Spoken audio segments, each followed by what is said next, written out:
welcome. Yay! Finally here. Finally scored it. Finally scored some time. Right? Are you so worried? Yeah. No, I'm happy you're here with me. Yay! I'm happy you're good here. friends. Good morning. Sorry, that was really awkward. No, it's Hand good. hug. Yeah. But this is my place here. Welcome. Recording outside. I like it. Yeah. I like what we're doing this. Yeah. Outside, actually. It's nice. At first I was like, should we do it inside? And I was like, inside is kind of stuffy, and I kind of like. Yeah, it's outside. a great day today too. Yeah.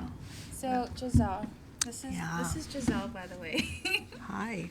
Jiesyl. Do you want me to say your last name? Sure. That's Jiesyl fine. Rama. Jiesyl is like a lot of great things. Aww. She is my really great friend. Yeah, from 12 years. 12 dude. years. 12 years. Holy crap. What the heck? Oh my god. I have a full-blown kid now. That's crazy. I know. And you do too, Hugo. I mean, he he's like another soul that helps son. me function daily. So Yeah. he's sort of like my son, I guess. Yeah. No, he's wonderful. And I was like, yes, bring Hugo, of course. But Yeah.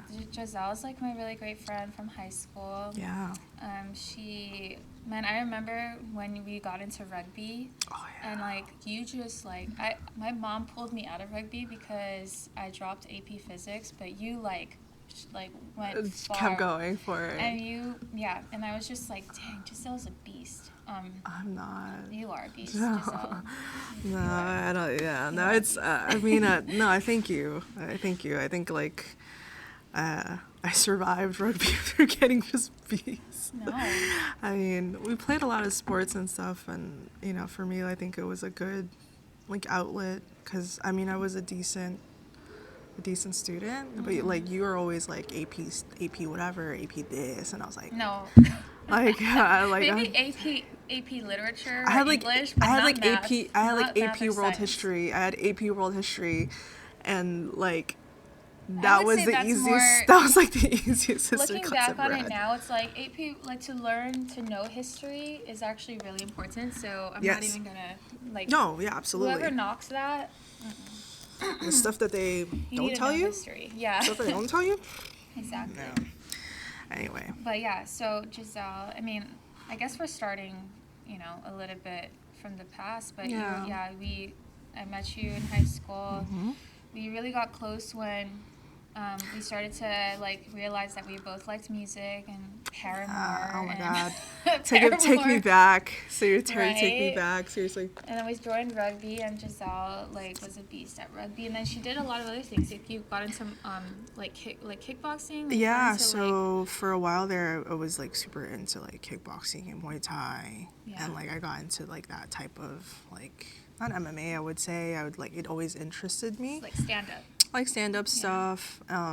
Just a little bit more physical, something a little bit. I mean, kind of jumping a little bit forward. Like when we went to college and stuff, there was a gym nearby, Yeah. and my friend had trained there, so it was just kind of super close by and everything. And so we're like, oh, hey, why don't you try? You played rugby and stuff like that. Yeah. Why not come? And then I'm like, okay. I want to move this mic to your. Yeah.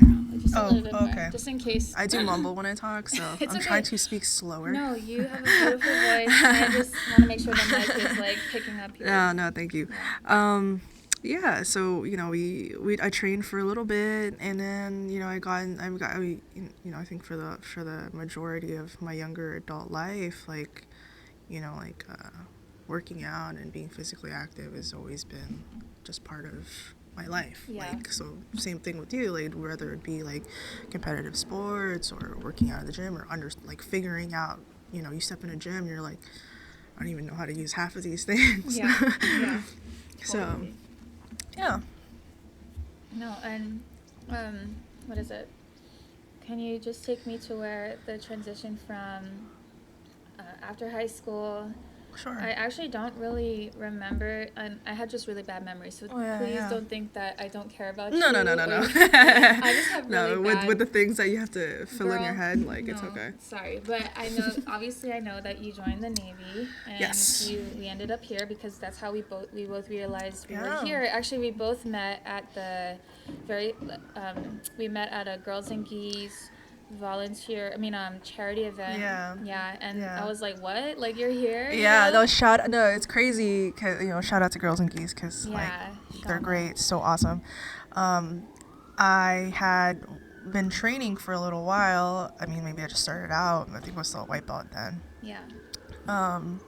And my coach, Gabby, she was like, hey, we're doing this seminar. It's just, girls and stuff. And I was like, man, I'm pretty sure, I think Serena's in the area, and I know she does, she's always done jiu-jitsu for a long time. Like, I wonder if I'll see her there. And then I was telling my friends in the car, I was like, oh, there's this really good friend, I haven't seen her in a long time, I think she's in the Marines, and, she does jiu-jitsu, she's always done, she's done jiu-jitsu for a really long time, I wonder if I'll see her.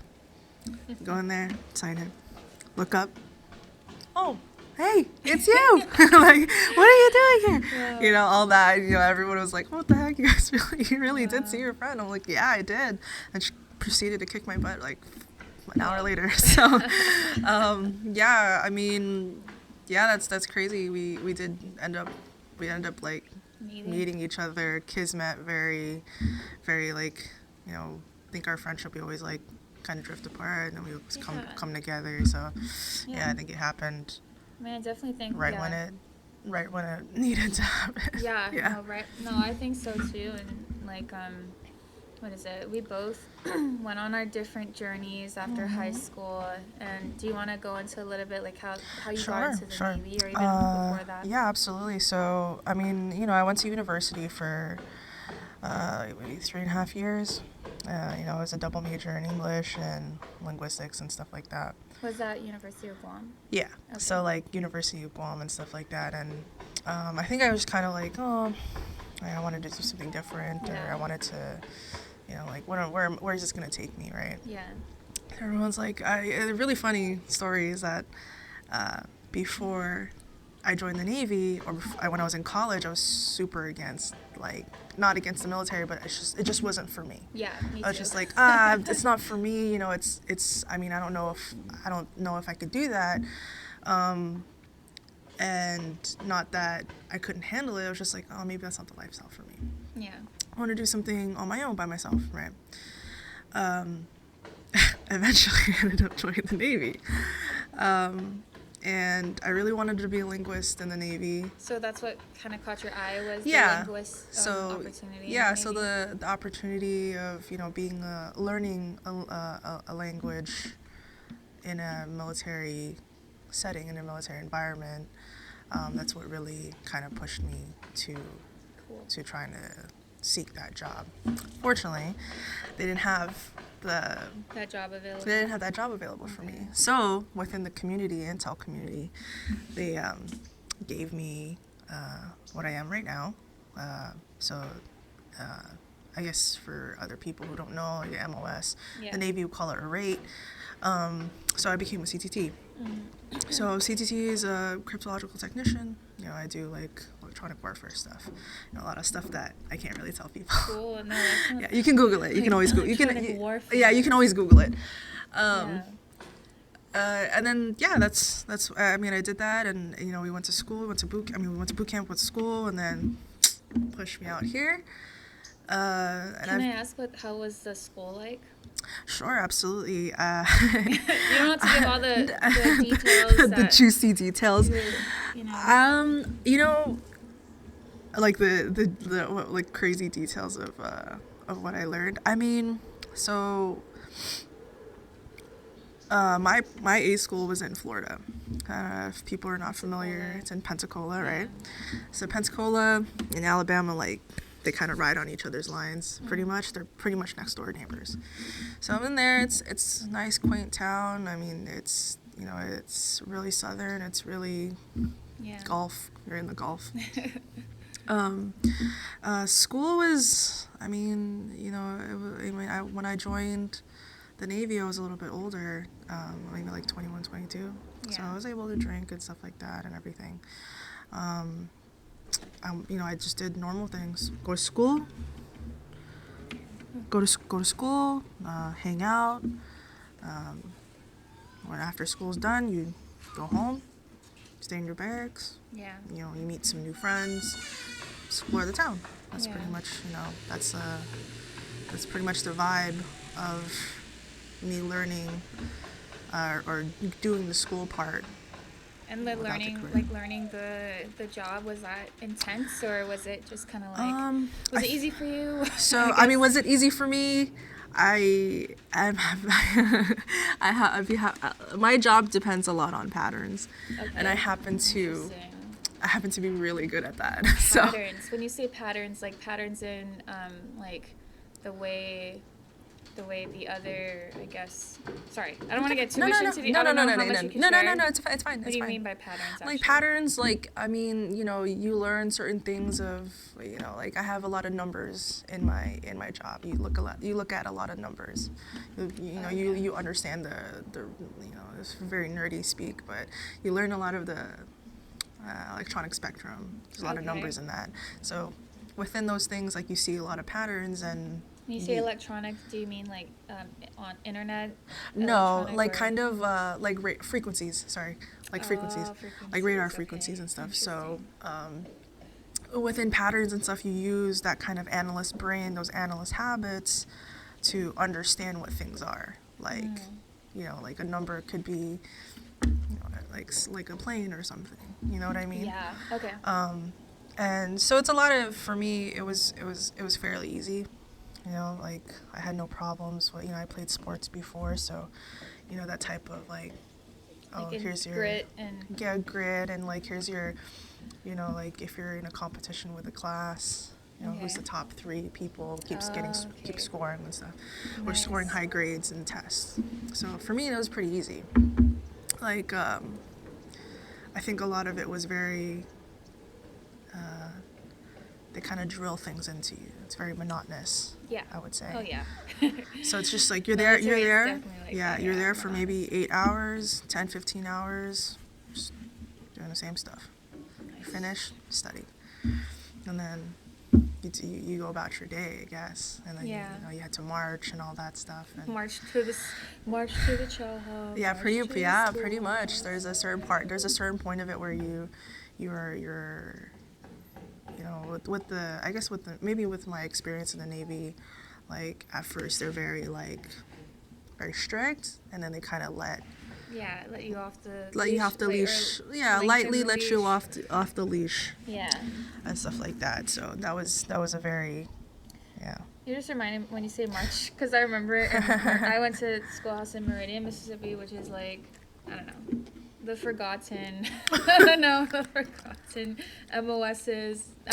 Anyway. It's like the closet of forgotten toys or something. Yeah, but they have a really great Navy chow hall there, so not knocking that at all, because like they offer like avocado with your breakfast. Anyway, but we would march to like we would get out of our bags, we'd form up, you know, all the Marines, and then all the sailors formed up on their other side of the base or whatever, and then we all like marched, and we would see the sailors sometimes and we'd be like, oh, look at those sailors pretending they know how to drill and whatever. We don't. Honestly, like, I will say that with a full chest. No, we do not know how to walk in sync. I've literally done it and seen it on international TV, so it's a little embarrassing. It's okay. I mean, honestly, if you're not a driller, if that's not your MOS, or, you know, that's not your specialty. No. And yeah, as you know, as popular as it may seem, like Marines are not that great at drill either.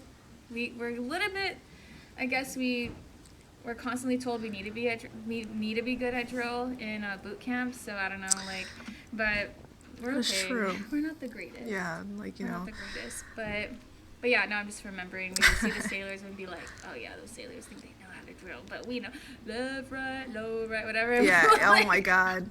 I've literally called cadence to Katy Perry's what is it? Like, what is it? Because, like, do you ever feel like a plastic bag?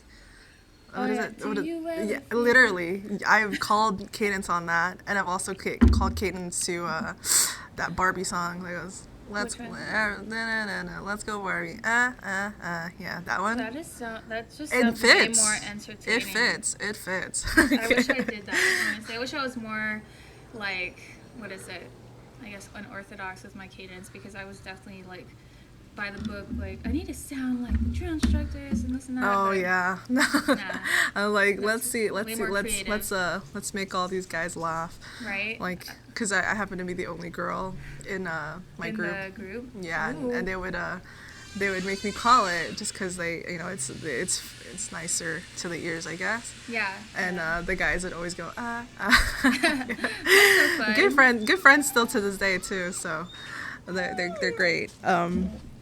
Yeah, so after I graduated my school, I got stationed on my first ship here. Sorry, that's my dog, everybody. So, yeah, I got stationed here, and I've been here ever since. I've been, in my opinion, very lucky to have been stationed here for a majority of my career. The lottery. Literally the lottery. A lot of people are like, "Wait, you've just stayed in California the entire time?" And I'm like, "Yeah," but I've also done 3 shifts back to back. So That's intense. yeah, it's a little intense in a sense, but who am I if not intense? Yeah. No, and then, so you got stationed here, and Yep. Can you talk about that, like the first time you got here and what that was like? Yeah, As a new absolutely. sailor. Yeah, new sailor. We're still on the ship. You're expecting a lot of things. You're expecting things to be, you're expecting to hit that ship, that deck plate, and then you're just running. You're running and swimming. swimming, running. You're running around. All this stuff. You're thinking you're gonna do all that stuff. Yeah. And for me, my background, San Diego happened to be the first city that I've ever been to for that long, right? Okay, So,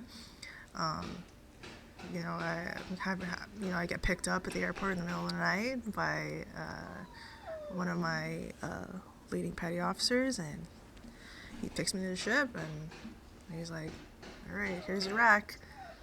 Wow. Night." Pretty much. Yeah, it was so we were not on ship at that point. We were like at a barge, so I didn't. Okay. Yeah, so it was in the middle of the night. So if you're on duty, people are probably sleeping. So I'm there, and I'm like, I don't even know how to get to the bathroom. I don't know how to. I'm like, oh, I guess I'm supposed to sit here. I wait till I don't know what I'm supposed to do here. Oh my god. Yeah, and then the next day I meet my division. We call our groups divisions. And that was my first introduction to Navy life. Navy life, I guess. Fleet life. Yeah. Fleet life, I guess you would say, because I'm not an air CTT, so Oh, okay. yeah. So that Interesting. dynamic Okay, is a little there's bit and there's differences. Okay. Yeah, there's a little bit different there. Yeah. What else? What Oh yeah, no, and then what is it? What was I trying to get into with that? How long before you had to, I guess, like go underway? They say. Ah, or- okay. So with with the schedule that I had on my first ship, we were in the yards for a little while. So there's a point in time where like a car, you have to get some checkups. You have to repair some stuff, right? Mm-hmm. So that the life cycle of my first ship, we were at that point. So it had been a couple of months, and we had gone underway. First underway was, I think, about maybe a week. So you were like here in San Diego For a about couple months? maybe 4 months. Oh, okay. And then my first underway happened to be a week long. Oh, okay. Threw up on my first. Oh, no. threw up on my first my first underway. And that's pretty normal. that's for pretty people? normal, but I also happen to be one of those people that suffer from motion sickness. Later on in my Do you get car sick too? I don't, which is really weird because I don't get So car if you're in the sick. car, like if you're a passenger, you don't get car sick. No. I get really bad Really? car sick Oh, as a wow. passenger. Jeez, that sucks. It sucks because Yeah. so later in my naval career, I figure out, you figure out your own tips and tricks, your know-hows to That's cool. help yourself. Do And you have like, a tip? oh yeah, absolutely. Give the Get new sailors a some tip. new sailors, people who've never been on cruises before. If you're on a boat, a small one especially, just invest in some motion sickness patches. Okay, I mean, people are like, oh, Dramamine and motion sickness pills. They don't really sit well with me. Yeah. So, yeah, motion sickness patches, wonderful. Okay, cool. $7, Amazon. Maybe I need that just to be in a car because I mean, it helps really in a car bad. too. Yeah, like for me, it just helps on ships a lot. So like I was the one that started the trend of the motion sickness patch with my ear, and they'd be like, "What is that behind your ear?" I'm like, "Oh, it's and it's it's not invasive or anything like that. It's just topical." So yeah, that was my first underway. Threw up. Nice. You're initiated now. Pretty much initiated now, and that was the first kind of taste of me actually doing my job. Okay. Just standing a lot of watch in a dark blue room. Wow. In a very cold room. Oh, Yeah. so you're one of those people like in the movies, like in. Yeah. I mean, I wouldn't say in the movies. Like, I don't What's think in the so. movies where they're all like in this room? It looks like a control center type of thing. Control center. Yeah, pretty similar, very similar. Interesting. Yeah. Okay, cool. Unfortunately, I'm not like Rihanna, and like if you ever the watched Battleship? Battleship, she was like 4 jobs. Battleship. Yeah, so that was the first time I ever, like started doing my job, and I realized then that like what they teach you in school, like we call it A school. Not the same. It's so they give you like the bare bones, right? Yeah. They give you the very bare bones. And it's probably not updated with. At least Yes. not our school I mean, house. it's just because it's different dynamics and stuff. A lot of the time, it's very different dynamic. Okay. And Were you kind of like hyped up in the beginning though? Like, was it? oh Was yeah. it a lot of like excitement? Yeah, it was a lot of excitement. Don't get me wrong. I wasn't. I would say by the end of boot camp, I did very much drink the Kool-Aid. Yeah. I really wanted to do my job. I was excited to do my job. Ready to make a difference, meet some new people, learn a lot of things. I think it was the biggest. So like rose-colored lenses. Pretty much, very rose-colored, very green, Me I would too. say. I was like that. We'd liked, I wanted to learn from all these like really experienced people, like to know, to know what they know, to help, like whatever my team was doing. I was very much like into that. And yeah, that's the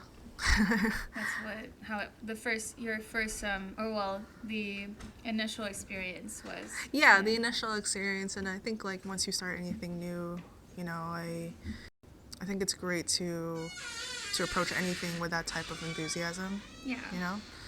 And then I guess at one point did you feel a little bit like, I guess you were taking off those rose-colored lenses? Like, at what point did somebody take it off for you, kind of deal? Here's the harder questions. Yeah, They're coming. They're coming. We're getting there. We're getting there. But I mean, of course, as comfortable. Just share as comfortable as you Oh no, wanna, absolutely. as comfortable as it makes So your question was. Oh yeah, like at what point, I guess, because for me in the Marines, I think it was in the squadron that I really saw the most, like, and they always say that like squadron level, like we work harder than the we call it like the eye level in the Marine Corps. Sure. And so I think maybe like when you go underway and you're on the ship and you're actually going through the motions, the literal motions. Yeah, literal motions. But like and then also not just like the day-to-day aspect and the people aspect, the sailor to sailor, and like dealing with other personalities and, absolutely, and rates, right, and how that affects you as a new sailor. I guess like how that all kind of ties in together. So in my experience, like you start seeing kind of A the different reality, side. the reality, The or reality. Okay, yeah, that's a good way to the put it. different side of working for the Navy. I think a lot of people who are looking from the outside, they have this very like this image of like, oh, every person in the military is like you're constantly hardworking, you're a stand-up person. You're there are not days where you're. Can I cuss on this? Can I cuss? Huh? Can I cuss on this Go podcast? ahead. You're I was like, can I cuss on this podcast? Yeah. You're not an asshole one day, or you don't Yeah. go through bad days, or maybe you're not sad one day, or maybe you won't need support one day. But you just kind of like a robot, and you just work. You're a robot. I think for me, Because what we, like, being from Guam, yeah. my idea of the Navy was when I used to sing at a bar, and I met a lot of sailors, and like divers and EOD people and stuff like that, and like that was my idea, but even before the military. But like there's a whole nother aspect of like, Yeah, that there is a as whole well, other but- aspect of it, and so when did I start seeing like the realities? Like, I think the very first impression that I had of like, oh, this isn't really, this isn't really for me, but like there are aspects to this that I am surprised by. Yeah, is maybe a better way to describe it. yeah, Like, I started seeing leadership or other sailors, fellow sailors, like really not trying to help one another, yeah, okay, or they're kind of like what is the term, like they're kind of like dragging each other down, but trying to get to the top. Yeah, a little bit like stepping on each that, other or and- stepping on each other, or like Okay, yeah.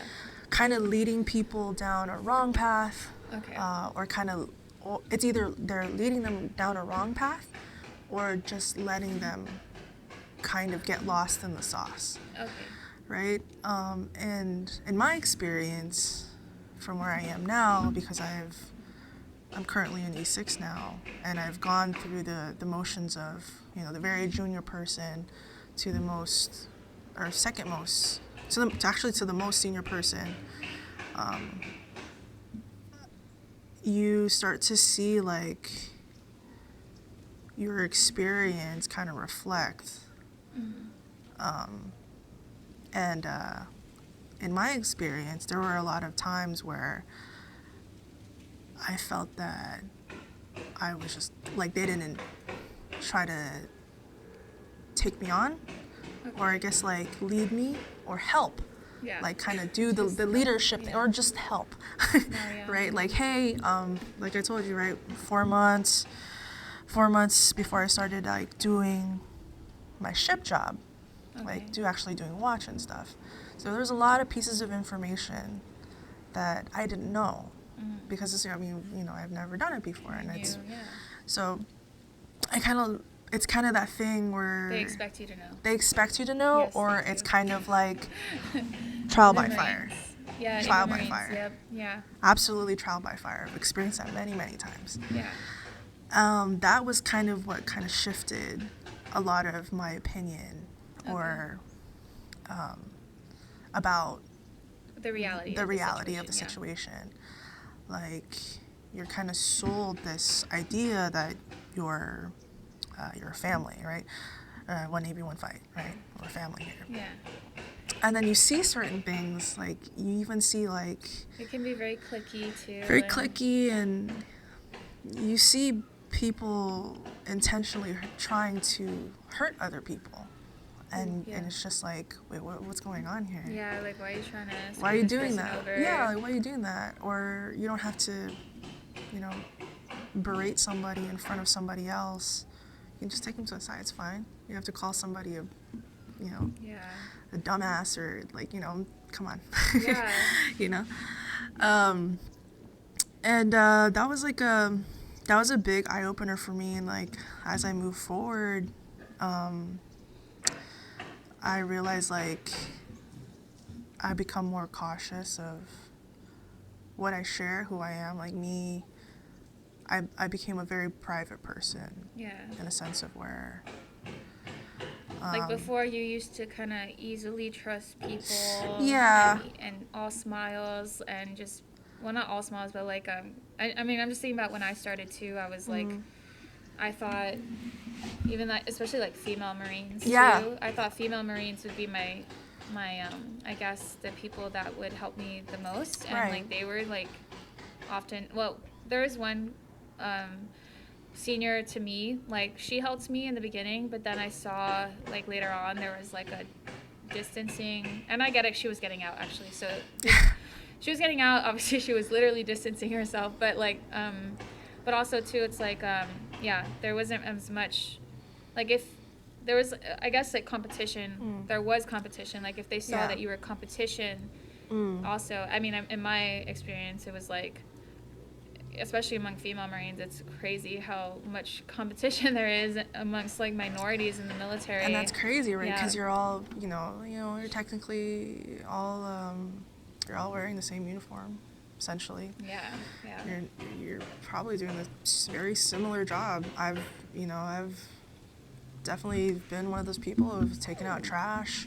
Yeah. And the person who's told the person, told the person who's told the person, hey, please take out the trash, Or I've definitely done that thing where I'm in the middle of the rain sweeping water, and I'm just like, I'm in the middle of the ocean while it's raining, sweeping water.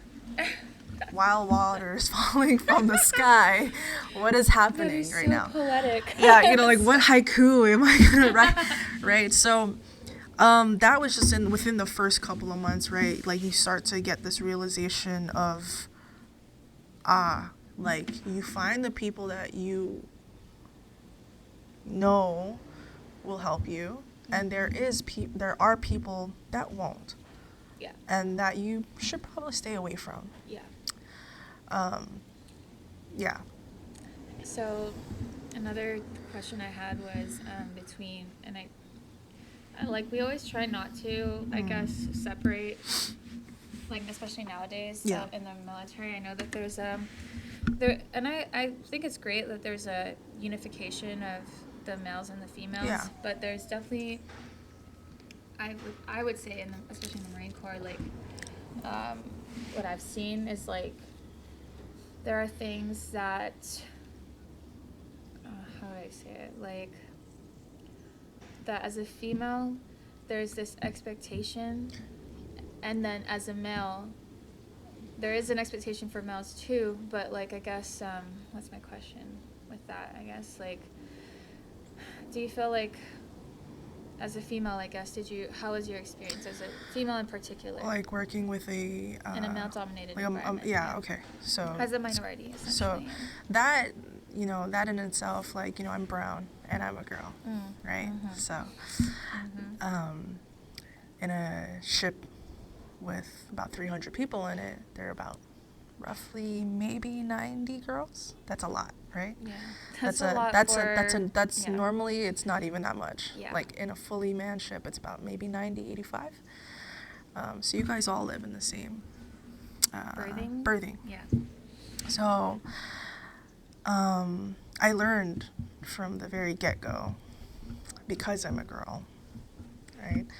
And I work in a male-dominated field, that you have to prove yourself. I have to prove myself. Like, you get that a lot with, we were just talking about how a lot of females seem to be in competition with one another, right? And I feel like a lot of the time, because it's not, I wouldn't say encouraged. I'd be like, I'd be wrong to say it's encouraged. It is,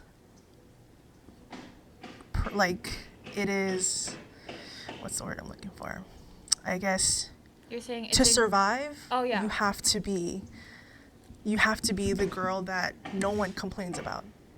Not one guy, not one dude, not one dude, one girl can be like, oh, CTT1 Rama, she's, we're lifting something.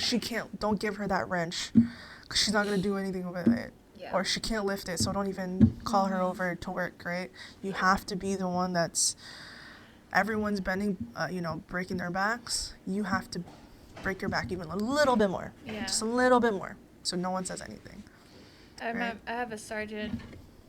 She's out now too, but she definitely felt that pressure. Yeah. You know, like she worked so hard, and she definitely broke her back, like hard, like in that way too, to work for the unit. And then if she did something wrong, it's like every like male, obviously, because there was in our unit too, it's male dominated, but like it was Yeah. talked about, like Yeah. but all like a guy can do something, the same thing, and nobody's talking about it. No one says a word. But for her, it's like, oh, that's indecent, or that's Or like, like or that's, like, don't trust her with that job next time because she's not gonna do it, or doesn't know how to do it. Yeah. Right? Meanwhile, or like jobs, or like even outside of the military, when you don't have the uniform on, it's like you still have to uphold this thing where guys can just do whatever they want. And then and it's one of those things where it's, I mean, like, that's not the case for a lot of things. I've seen a lot of guys get in trouble as well. I'm not trying to say that guys don't get in trouble for doing things or anything like that. But it's like just, when you're in it, you experience it a lot, and a lot of people don't think about it, right? And to add, in that type of, like, you have to uphold this certain type of work ethic, image. You have to be professional, all that. The moment you mess it up one time, it's that remembered. it's remembered. But every other time, when you've done all your great work, you've done wonderful work, great at everything, that one time, it'll kind of stick with you. And that's the unfortunate part, and don't get me wrong, right? We're talking about, like, this sense of competition, or what it's like to be in the military in a male-dominated field. As a female, I will wholeheartedly say I have been guilty of perpetuating that type of environment, that culture, because again, I have had a lot of females, and I'm one of those lucky people who had in my first division quite a lot of girls, like very not normal. There have been times where one side of it is like, oh, don't give it to that person, like like CTT, whoever, Jane, whatever, she can't do it. She's gonna cry about it. Don't do it. And I'd be like, yeah, don't do it. Don't give it to her. She sucks. I'm very guilty of doing that. And it wasn't until a couple years ago, when I was in a seat of leadership, where I was like, this isn't right. I have been doing it for this long, and I didn't know what I was doing to another girl. Not even to another girl, but just to the dynamic of my team. Right? So that was like something that I think about very often, and I see a lot now. Now it's unfortunate. No, it's unfortunate. Like I haven't been able to really be a senior to any females in my MOS, and it's always been males.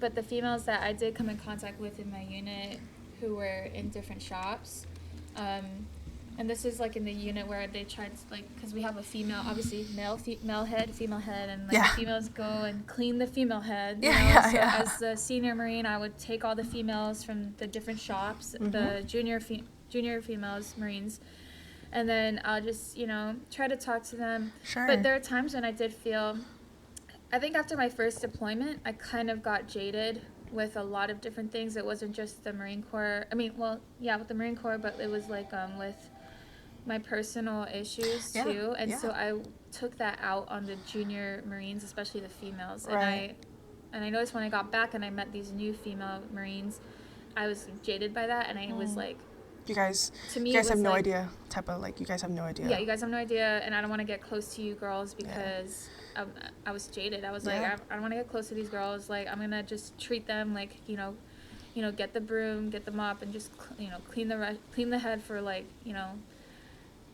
I don't know. And I would just tell them to do it. Like, in the beginning, I would have been like, and I did kind of get to know them, but then, like, as I got jaded, I was like treating them differently. So, you kind of, again, like, in that type of environment, you get perpetuated to it's like it's it's perpetuated to do that. Yeah, like, and it because sucks. you don't know it happening because Yeah. it's just happening. Yeah. You know it late, like you only kind of, when you had the time, which who the heck has time and is an active Yeah. duty? Anybody? Who has the time? They tell you have the time, but you don't have the time. You must, a lot of the time, don't have the capacity. That's why it took me a very, very long time to realize that stuff. Yeah. You don't have the time, you don't have the capacity to even think about that because you're thinking about your job, right? Yeah. Or in your case, cleaning the head. Or, for me too, cleaning the head, Yeah. mopping the floor. Yeah. Yeah. I think I want to say too, like, I think there's like kind of like, I don't know how many types of females there are in the Marines, but I do know that there are females that definitely take advantage of the system, that Yeah. they do shady things and scandalous things to, like they talk about, to get rank or to get noticed or to get a certain treatment. I've seen that personally, and like it's sad that that happens. Yeah. And I think I wouldn't say it's like, it is the culture that's perpetuated, because then and I think it's all of our fault. I don't think it's I don't think it's the male's fault. I don't think it's female's fault. I think it's like overall it's just this. It's systematically, it's like a thing. Systematically, I mean, because mind you, guys do this too. Guys also do the same thing. And it pushes that a type of person, when they come into the military, it's like if they feel like they have to, I don't know. I feel like it just depends on the person. If they feel that they have to go this route, that's what they're gonna do because of the environment that's perpetuated. And the person that, like us, where we come in and we want to change the environment, we want to be positive and all this stuff, but then we're jaded, and then we don't want to perpetuate it, but we don't know how to, I guess, navigate through it as well. Absolutely. And, it's kind of like what motivates you, right? Yeah. I mean, for me, again, when I joined the Navy, and when I drank the Kool-Aid per se, one of the values that I really latched on to was that kind of integrity base and that leadership base, right? So I put that on a pedestal. I always have. Yeah. I always have, and I have such high regard for anybody who was a great leader to me. There are a handful. Maybe I can count in one hand, but the it kind of shapes you in a way with all of that. And that was kind of a other than that dynamic, there is also a lot of other things that you experience as a female in the military. There's a lot of it branches off. So okay, let's branch off then. Sure. And this is why I wanted to bring you on to talk about your specific experience, but not just I guess, I want to talk about the experience, the value of it, and then where you're at now with because Jiesyl is doing. I would say Jiesyl has come so far, with her experiences, and she is doing great things. She invited us to a charity event for her We Defy. Shout out to We Defy Foundation, and I saw on your Instagram too, you're raising money for animals. So for a lot of folks that don't know, I'm actually very comfortable with talking about this. I do have a psychiatric service dog. And he gets trained by a wonderful nonprofit that is based out here in San Diego called Next Step Service Animals, or Service Dogs. Sorry. Oh, wow. And they're a nonprofit that just provides service animals to injured, active duty veterans, and first responders. Okay. So that's an amazing thing. I'm so lucky to have my dog Hugo. He helps me so much, really, really. That's great. Yeah. So let's talk about however you want to start it. Yeah. Let's just branch off into that. What led you here now, where you're at now, but Sure, absolutely. So I Yeah, I had with with all the trauma that comes with being in the military itself, right? Yeah. As a female, you there is a unfortunate experience. A lot of people experience this stuff, but a lot of the time, you hear a lot of females like going through this, right? Mm-hmm. So in my first command, I was on deployment. I think it was about 2017, 2018. I was actually assaulted in a foreign port, sexually assaulted in a foreign port by a fellow sailor of mine. And he didn't work with me, he was in my division, but he actually assaulted me in a pool. And that, sorry, in at that time, we're doing the thing, we're doing the deployment thing, and everybody was, I was fine. Everybody's caught up in that, and you gotta go into a foreign port, and you want to unwind. It was my buddies, my battle. You call it battle buddies or whatever, but it was my my Liberty buddies' birthday, and everybody kind of happened to kind of congregate at a pool, and I was doing okay. I was not really drinking. My buddy's having a good time with his friends and all our friends, and he tells me, he's like, hey, calling it for the night. I'm gonna call my wife. I'm gonna go back to my room. See you tomorrow. I'm like, okay, man. Just text me. Get to your room. Okay. Text me. Cool. So. This was your Liberty buddy? Yeah, this is my Liberty. So he's done his thing, right? And everybody's doing their thing, having a good time, and I was like, oh well, I'll just swim in the pool, right? It's nighttime. I'll swim in the pool, whatever. Just doing my thing. Laps.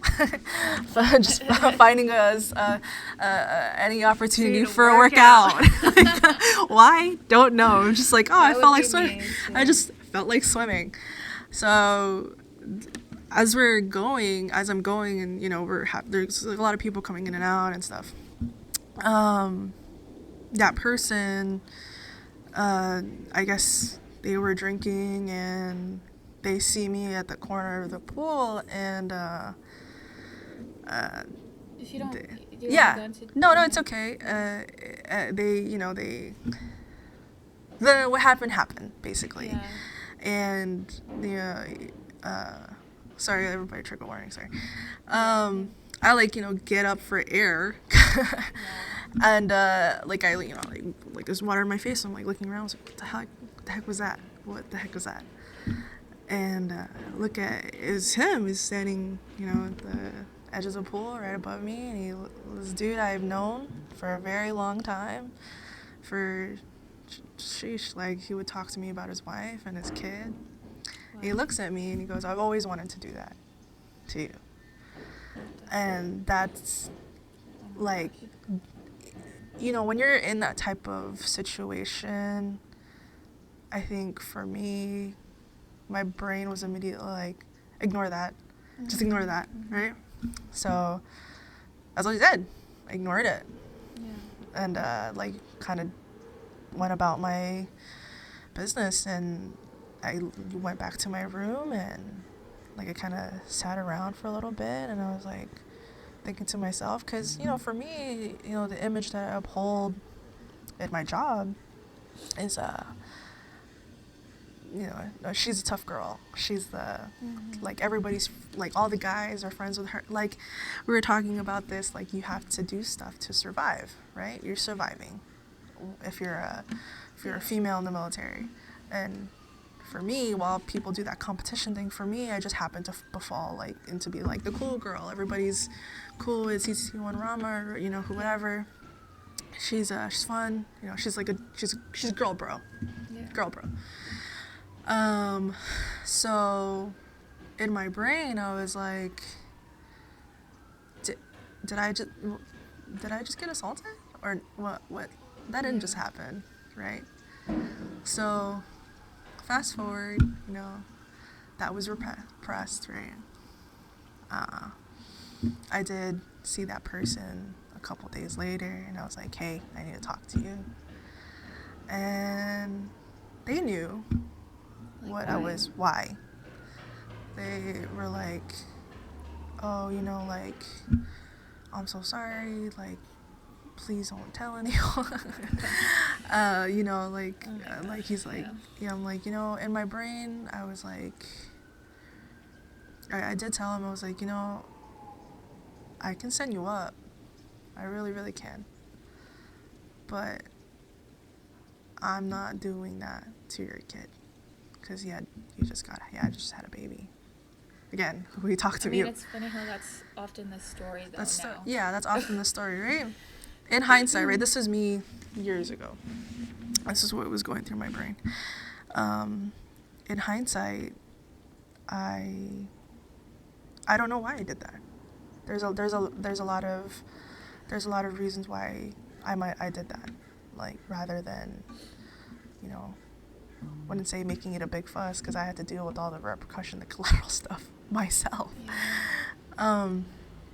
But yeah, sorry. No, I just wanted to say, I think it's it's understanding, Yeah. I understand you at the time. Yeah. And how, especially, you were thinking about the child. Yeah. And crazy thing is, I think it helps me sleep at night to think that the way I had explained it to that person, what they did to me, because that person had a daughter. Okay. And I was like, you have a daughter. I'm someone's daughter. Gosh. What did you just do to me? You know what I mean? And for the rest of the deployment, he worked an office away from me. Worked upstairs. He worked the same night shift as me, so I would see him all the time. So for me, later on, you get that sense of, all the stuff that I have now I never had before. Mm-hmm. And so I saw the person who had, had done something to me that significantly alters my life now. Every single day, for every single night, for the next 4 months. And yeah. One. Period. That's the first one. It's the first one. Yeah. And then same deployment, while dealing with all this stuff, right? We get really good at compartmentalizing.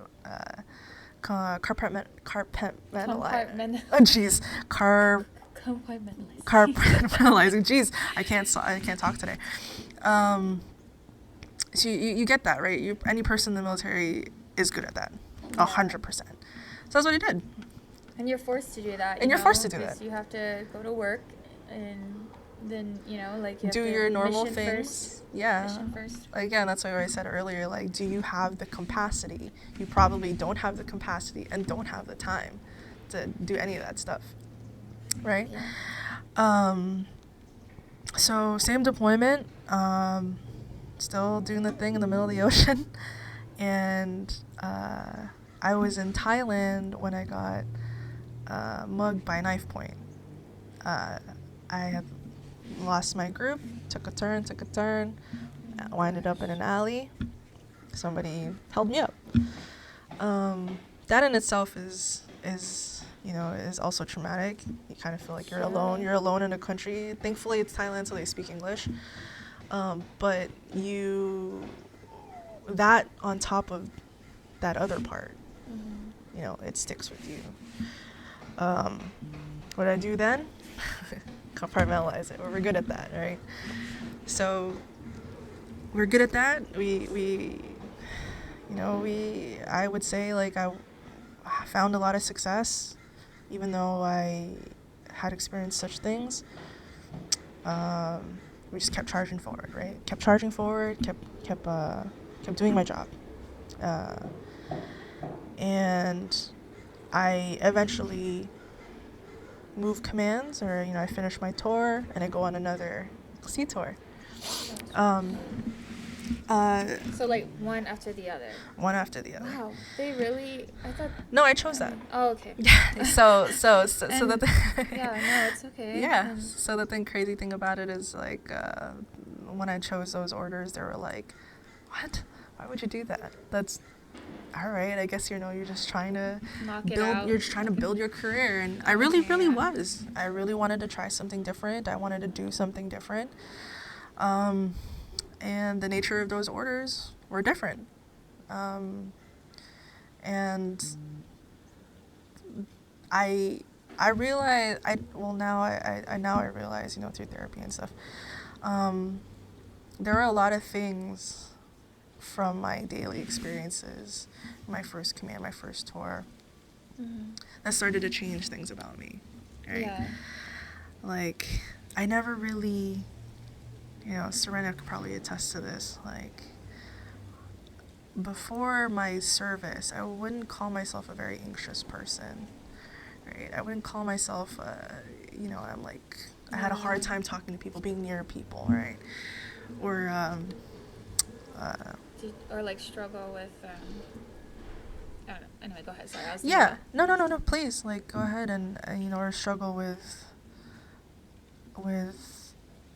like a lot of darkness, I guess you would say. You're just kind of, I found myself in a big blur for almost 3.5 years after those experiences, or just like the nature of the Navy and stuff like that.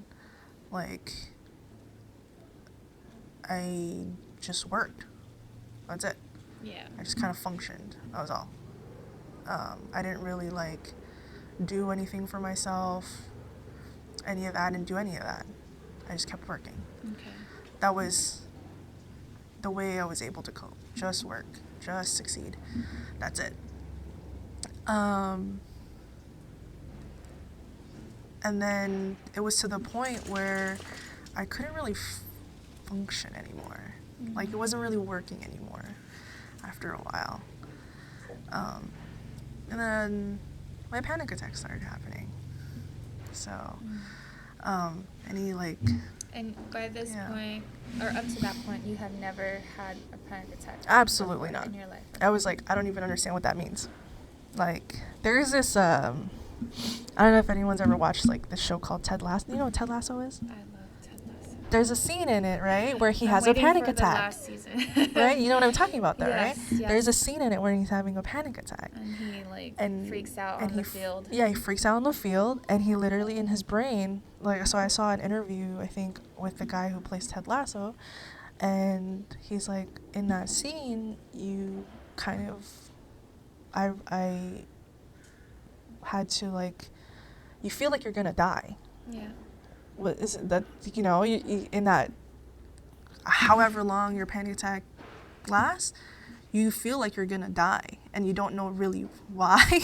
For me, at least, my first panic attack ever someone had probably, like, touched my shoulder or something, and they were just really close to me, and panic attack like that.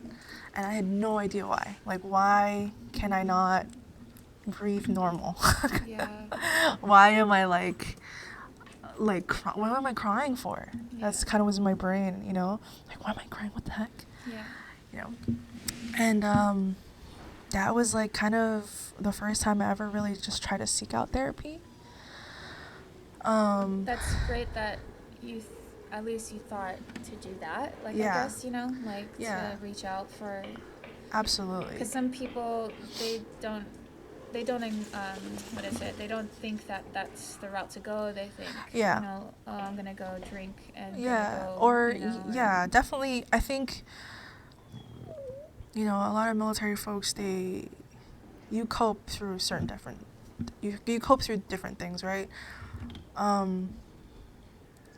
Mine wasn't so apparent, like the way I coped was just repressing everything, putting it in a box in my brain and locking it, and then never ever thinking about it, ever. And that in itself is also incredibly dangerous. Yeah. Like, it's incredibly dangerous because, like I said before, I did my ways of coping, which was like working out or, just putting everything I have into my job, or my relationships, okay? And then when that wasn't working anymore, you kind of feel incredibly lost. You're like, okay, I did all the stuff till it stopped working, and now I don't know what to do. I just want to add that this is something that I think in the military is like, I mean, I know that men and women both struggle with this, but I think women especially, I forgot where I heard it from, like, probably another podcast. No, but, like, men are really good at compartmentalizing. Absolutely. But men, they do it in a way where it's kind of like, it fits in, I don't know, I think I've heard this somewhere, where it's kind of like men, it's kind of like built in, I guess. Yeah, but it's like a societal standard to not feel anything. Yeah, and because I think it's, especially because it's the military, it has a lot to do with warfare, preparing for warfare, and you want to, as us women, and this is why I feel like this is like, I guess, the ironic part where I named Women Warrior Tribe is because we are warriors as women, but like the way women deal with our own internal warfare and externally too, but like the way we deal with it shouldn't necessarily be the societal norm. Yeah. And it also, like, everyone experiences like a battle in their life or some sort of warfare in their life, but it's like the tactics, I guess, the strategy to address that, it's not the same for everyone. Yeah. And it shouldn't be, especially to just compartmentalize and not address it, or to, like what you did to get therapy, I think is like a great thing to do, because in the military we're constantly told to like kind of just deal with it, and I understand why they push that concept, because in warfare, your enemy is not going to say, okay, let's take a break. Yeah, let's take a break and talk about it. Yeah, and I totally understand, and I guess this is why a lot of certain percentages of military men, they don't like having women in like warfare, because they think, oh, women's gonna hold us back or whatever, right? Yeah. And unfortunately, that's still 100% not true. Move this Yeah, that is 100% not true. Yeah, by the it's way. not true at all, because not because I'm biased, because I've actually seen it. So. Yeah, and we have a lot of examples and stories of women in warfare who've definitely overcome and adapted and done, what men are capable of doing. And you don't have to, you always use the physical example of like, well, can you carry a 250-pound man across the field? You know what my answer to that is? Can you? Yeah. That's know, my right? favorite question. There are a lot of... Can you? Like, no? Okay. But I think that whenever guys say that, I'm like, if you think about someone like Mother Teresa, who helped children escape across, I think it was like some sort of violent war battle, I forgot what she did, like, or where exactly and what the circumstance was, but definitely she helped children escape, like a lot of children escape like a battle-ridden country, and it was like she didn't have any armor on, she didn't have any weapons, and she helped children escape, that type of situation. So it's like you don't really have to be the typical, like, you wear uniform and you don't have to do any of that stuff. You don't have to wear things to say like, hey, like I can do things. You can definitely do things. I'm ready for war. Like, and that's the thing about war, is like sometimes it's unpredictable, Yeah. Anyway, but I just wanted to say that the way you... Oh, that's a scam. Oh, okay. Scam likely. Dang, what the heck? Scams, man. I just want to say that the way you address your, what you're dealing with. I think, for me, what the biggest thing that kind of pushed me there was, like, I think again, it was motivated by my career, by my job. It was to be like, okay, I obviously cannot do the things I need to do because I'm having this stuff. Yeah. I can't help my team because I had a very good team in my second career, or sorry, my second tour, my third tour. Absolutely wonderful people, best people I've ever led, right? I couldn't do any of my job because I was like, I can't help you if I can't help myself. Yeah. So I guess we're going to therapy. I don't want to go to therapy. The things that I learned that I was so uncomfortable with even talking about, I've been in therapy for about maybe 2 years roughly. Yeah. I'm still so uncomfortable about talking about most things. Yeah. And, with that length of time, you think I'd be good at this by now. And it sucks to tell myself that I'm not going to be good at this it's a whole life thing. Yeah. Wait, hold on. Sorry, I'm gonna let that. Yeah. Let's let this. I've never heard that in my life. A fire truck? Oh, that's a fire truck? I think that's a fire truck. I just never heard. I mean, not in my life. But Like I've in never the heard neighborhood? it in this neighborhood, like that siren. Dang. I've heard ambulance sirens and not that siren. Oh, okay. Interesting. And Okay. it's gone. Yeah. So I like it's like a lot. Yeah. Seriously. I was just thinking in my brain. Oh, there's an ambulance. Yeah, There's the emblem. There's that emblem. Proceed. Yeah, so, it was very motivated by my ability to do my job, right? Still wasn't motivated to help myself. And that is something that I still struggle with a lot. Yeah. What is my purpose? What makes me useful? Really, really what makes me useful, right? And I think being in the Navy, a person like me who always seeks to be useful, it sometimes is a bad mix. Yeah. Because you want to be useful, great, we'll work you till you're not able to anymore. Yeah. Because you want to be so useful, right? You want to be a hard charger. You want to do the things. You want to do the things? Okay, we'll make you do the things. Yeah, and then it kind of becomes, like, well, it's kind of like a plateau, right? Yes. Where you've done it, you've done the work, you've constantly proven yourself over and over again, and now it's like, okay, this isn't what it's like, yeah, it kind of was what you thought, but then it's like you definitely need more maybe, or like you need. Sure. Yeah. I mean, I don't know how it looked like for you. I mean, other than like what you're saying was like, you realized that you needed to get help and reach out for help. And yeah. Mind you, it took me about 4 years to figure out that I might need help, right? Wow. And that is something.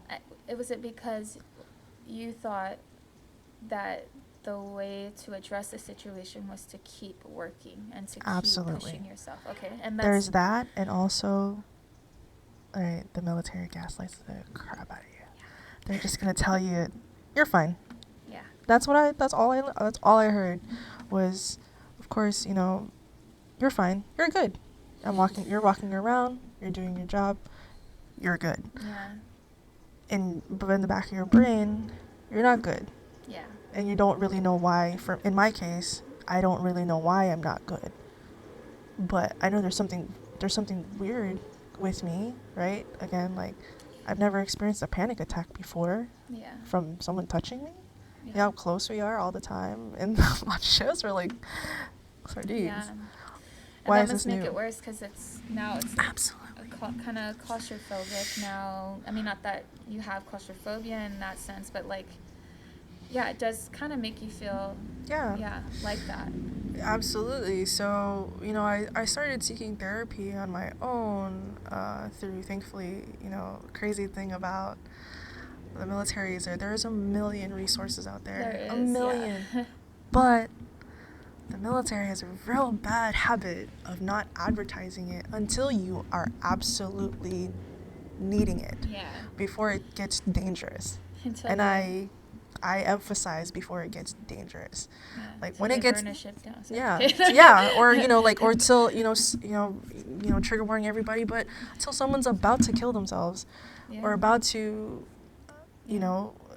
unalive themselves. Yeah. Sorry, you probably cut that out and just say unalive, but till it gets there, then you do this process, and then here's this, because we want to maintain you. We want to maintain you so you can go back to work. Like a numbing process. And it's a little numbing. It's quite overwhelming. I remember seeing this child development expert, I think, talk about it's kind of the same thing when a child falls and hits his head on something and he starts crying, and then you tell the child, you're okay, but you're kind of sending the wrong message to them, because it's like they know that they just fell and they know they're not okay, but to say that, oh, you're okay, you're fine, and then to constantly keep telling them that after every fall or whatever, it's like, we get it, and I thought that was what I always needed to tell my son if something happened, but I realized builds character. Yeah, that's what you think. But character. Then, what is really important is that you acknowledge that happened, and that are you okay, or what can I do to help, or and kind of being in that way, not just saying you're fine, and then pretending like he's fine, and he could and then the whole time you're pretending he's fine, but you never even asked if they were okay or how are they dealing with it, or you know what I'm saying, and that's what I can see what you went through, and I'm just thinking about what I learned recently too, and as a mother, I have learning all these new, it's not new actually, it's just these more what really helps instead of what we've been constantly told, I guess. And it's by that society. thing too. It's with that in the military and stuff, like I said, there are so many resources out there, wonderful resources, right? I have benefited so much from these resources, but like you said, with the intention of getting that sailor, marine, soldier, whoever help, what is the motivation behind it? Do you know do you know actually how to help? Is your intention to actually help, or just push them to someone else, right? That's a big thing for me, and for me, how do I help? How do I help if I can't do my job? Right? How do I help? I think that's a big thing, and it's there's a with regards to what you learned, that's also a big thing. You fell, right? By no means have I ever gone to the military expecting that things were gonna be easy. Absolutely not. This lifestyle is an incredibly nuanced, difficult lifestyle for that person and pretty much anyone they have a relationship with. It could be friends, girlfriend, boyfriend, wife, kids, whatever. It's just nuanced like that. It branches out. So by no means am I saying that because I experienced difficult things that it's so unexpected.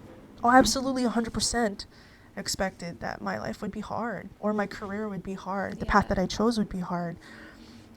But it's not like you can expect every possible outcome and be ready for it, and But again, the stuff that comes or may come with being a female in the military, in my case, that is something that I would say the military DoD entity doesn't stand for. So it's kind of crazy like that. So as I was saying, I started seeking therapy in that second command.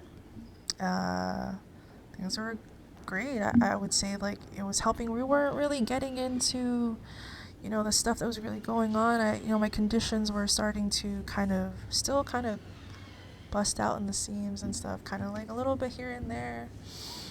And then with the nature of those orders, they changed me somewhere else. I moved into another ship, smaller ship. Okay. Smaller ship, 2020, USS Fitzgerald. My first duty day, 2 years ago, or in 2020. Biggest naval fire in all of Navy history. That was the ship? Yeah. Oh my gosh, okay. So. Oh my gosh, girl. Yeah. I don't know why I didn't. Did No. you tell me this? Uh, Did I didn't even well, I was deployed in 2020 Yeah. actually. I was gone, but So I you didn't were know that you gone. were experiencing that. Or that you were in that unit. Right. Okay. What? Sorry. Yeah.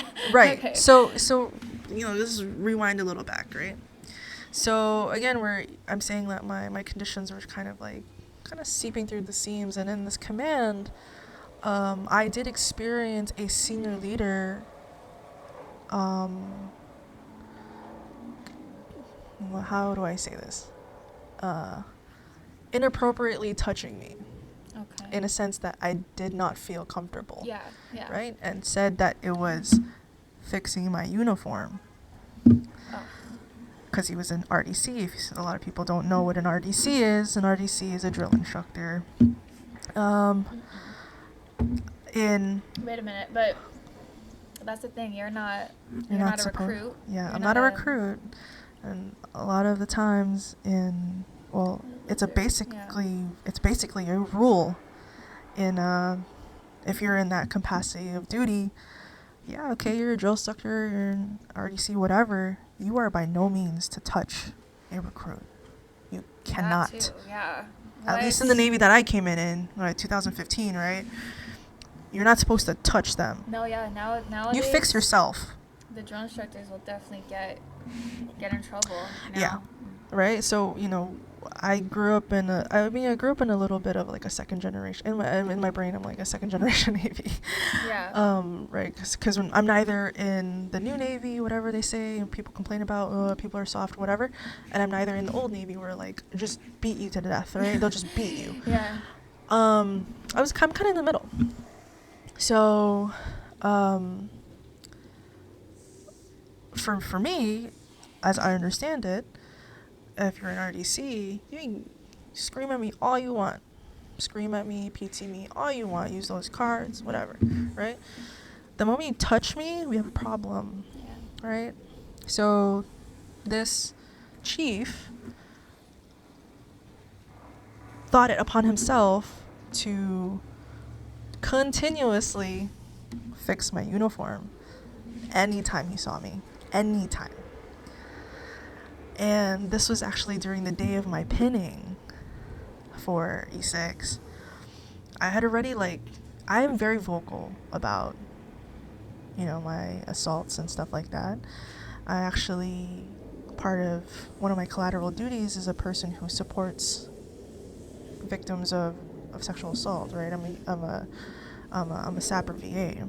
And I did that in my first command as I was going out, so that I may try to pay it forward. Yeah. Because of what I experienced and stuff. Maybe I can help somebody. Again, what is your intention to help, right? I just want to help. I'm not trying to do it for a point, because you got this fancy smashy job. You're trying to benefit the command. Fuck the command. They're real people, right? Experiencing real stuff. Yeah. So my division at the time, they knew, CTC 2 at the time, she's, SAPR VA, she's very big on sexual assault stuff, or just any stuff like that, right? A lot of my junior sailors were male. I would yell at them, if you're gonna touch each other, don't touch each other in front of me. Yeah. Because I guarantee you I will yell at you. And that's great. I don't care who you are. I don't care who you are. Don't care what your preference is. Don't care. Do not touch each other. That's great that you are being vocal about it, because it is something I've seen it, and I've again, the culture perpetuating. Absolutely. Majority of the community will perpetuate, in the Marine Corps too. I've seen it where Marines just do like touch each other, and they think it's a joke. Yeah, And you know, you give them like a good game or whatever. We call it good games. Like you Yeah. touch each other in the butt or Yeah, and stuff like that. Like stop doing that, please. You're not Yeah. children. Like you know what I mean. Like you're not a kid. Stop doing that. Like, you know, that's what I'm saying. Hey, if I'm not in front of you, and I don't see it, hey, I don't see it. Does it when a tree falls in the forest, does it make a sound? I don't know. Yeah. I'm not there, but the moment you do it in front of me, I am absolutely on you. Yeah. Because you're not doing that in a division that I'm in. Yeah. Absolutely not. Right. Going back. Right. So my division knows about it. Respect it. Absolutely. Right.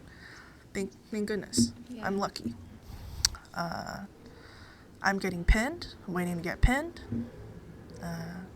Talking about that chief. Like, I guarantee you, I was talking to the other senior people in my division. I guarantee you, the moment he comes in here or comes through, he's gonna beeline towards me. I bet you. And he's a male. The dude I'm working with is a guy. He's like, no, I don't think so. Like, I mean, he's just weird like that. That's literally verbatim what he said. He's just weird like that. Okay, great. Doesn't what? Right? No. Comes through the door, beelines toward me. Beelines toward me. And mind you, the guys who were in my division was about 6 guys. Junior, senior. He comes right in front of me. Hey, chief. Hey, what's up, chief? Blah, blah, blah. And I'm not saying anything. I'm just standing there. He's like, oh, C2, are you ready to get pinned? Yeah. Yes, chief. And he proceeds to pull up my pant leg without asking me. Pulls up my pant leg to see if I have blousing straps. And that moment, like literally someone just grabbing at my leg, put me into a panic attack. I basically ran back to my office, had a full-blown panic attack. And the guys who I were with, good guys, they were like, they made a reaction. They were like, yo, whoa, chief, what are you doing? Like, why you gotta touch her like that? You know, cause I just said what I said. So now they realized, or That now they not, actually saw. Yeah, I'm like, yeah, you know, like, again, like, initially I had to say something and kind of convince them, you know, but even then, right, their own male counterpart, regardless of rank, they were still kind of like, oh, nah. No, I don't think so. That didn't just happen. No. Like, no, He didn't he's mean cool. it that way, He's or- cool, yeah. right? He's cool. No. And I literally He's just weird like that. He's just weird people like gotta that. Stop saying that. Because what does that even mean? nowadays, it's like, oh my gosh, like that doesn't, to me, that doesn't stand anymore for like, that doesn't have any weight to it. It's like, no, you need to say that he's just weird like that now. That he can't help himself with his hands? Yeah, no. You know what I'm saying? Like, you're not a fully grown adult. Like, maybe in your early 40s, you're a fully grown adult and you can't control your hands? Is what I'm, like, you know, that's the kind of, that's like the thing where people say stuff, and my favorite thing to do is ask them questions, because then they just have to answer, and then they sound stupid. Yeah. So, you know, that happened, and I did tell my chief, and thank goodness, you know, like, shout out to, you know, Harry Leonard out there, like, you're amazing chief, right? My one of one. Yeah. Because I felt comfortable approaching my male chief to be like, hey, chief, you know my history. This just literally happened. Mind you, I get pinned. That chief who just touched me, like, triggered my panic attack, is staring right in front of me. Because they're facing me, because I'm getting pinned. So he's right in front of me, staring at me, right? And I tell my chief, I'm like, hey, I don't understand. I just got here. I've only been here maybe a month or 2. I'm getting pinned, and this person works in my department and works in the same space as me. I don't feel safe with this person. Like, this is not the first time that this has happened. Yeah. So, you know, thankfully my chief, like, really did do something about it. And Great. Yeah. thank goodness, right? First duty day, that a big old fire happened, right? Largest Wow. naval fire in all of naval history, where you lose a big old ship, and that in itself is a different can of worms, in a sense where, there's a very, like, pretty much anything and everything that could go wrong did. Yeah. Right? It was a Sunday. No one was there. First duty day. Only 80 people. Big old ship. Other people's firefighting gear weren't working. People were so new that they didn't know how to do anything. That's crazy. Me, on the other hand, I may look physically okay, but I did experience a blast. That kind of put me on my butt. Wait, from that. Yeah, so just the pressure from the fire, as the way that science works, it blew off there were about 3 explosions, I believe, and the third one I was outside. So I'm so glad you're safe. Yeah. Like, I just want to say that. You know what? Oh my gosh. More and more every day, I think whoever's up there, that I'm okay, because I do have a friend who's about 20 feet from me, and he's not doing as well as me. Yeah. That is very traumatic. Yeah, and so that is, in a sense, I'm still having a hard time talking about that day, but that in itself kind of shows me the capacity of my coping mechanism of just continue to work. Yeah. Because I kept working after that. Nobody really talked to us about it. We just experienced this crazy thing. Yeah. Like hush hush and. We're like, oh, good. Do Section 5. Always on the bad days. Stuff always happens, I guess. Yeah. And that was a thing that happened, and now I am having to deal with the repercussions not the repercussions, the consequences. I am by no means saying that because this big old fire happened that I regret being there. No, I'm absolutely glad I was there, because there were so many people that, from where I understand and from a leadership standpoint, a lot of people didn't know what they were doing. Yeah. Right? A lot of people. Yeah. And stuff gets tested when bad things go wrong, and your reaction to it is, what is your reaction to it? And again, my reaction was to just help, because it's dangerous. And I did the medical part too, and then after a little while, my conditions kept worsening, my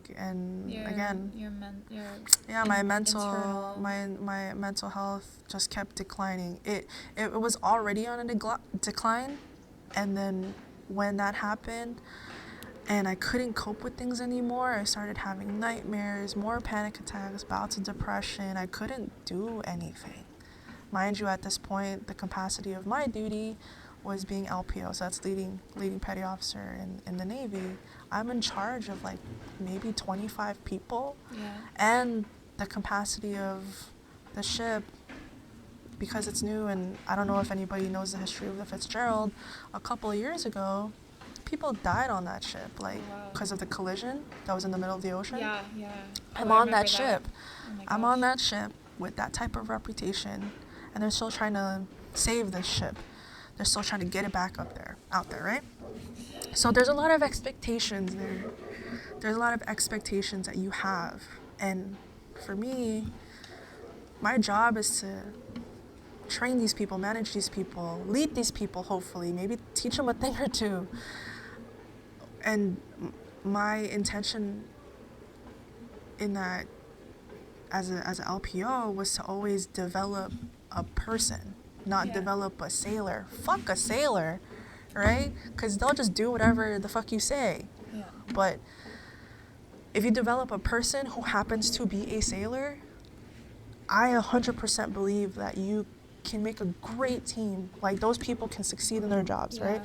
Whatever it is, career, not Navy anymore, they'll develop so well because they were in the Navy, not in spite of it. Yeah. Is That's more or less. true. Yeah, you know what I mean? That's a great way to put it.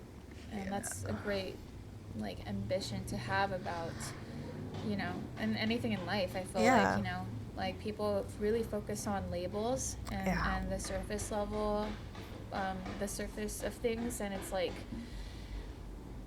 no, that's totally not what's gonna give value to your fellow human beings and your society and whatever community you're a part of or institution you're a part of. So and for me, I was still doing the job, and where did I land? I landed in the same place where I kept I think my 8 years in, my early 20s, there was a lot of instances in my life and in my career where maybe the world, the universe, whoever was telling you need to stop right now.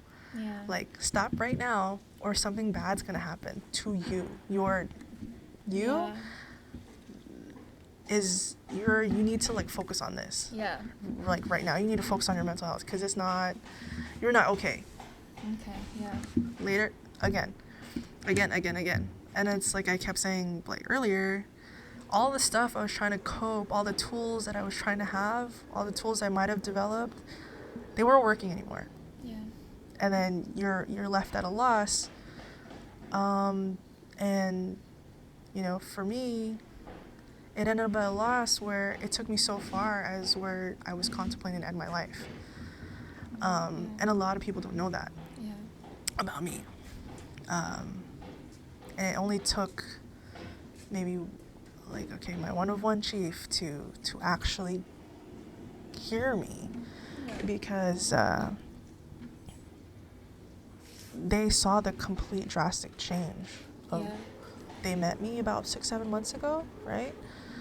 And then it just, my life, or me in general, just took a nose plunge. Yeah. Like, why is that? Again, we were talking about, like, resources are out there, but they don't give it to you until you absolutely need it. Okay, wait, let's pause right now. Yeah. Let's pause. I'm gonna pee really quick. Okay. I'll edit. Play. Okay, or record. And. Okay.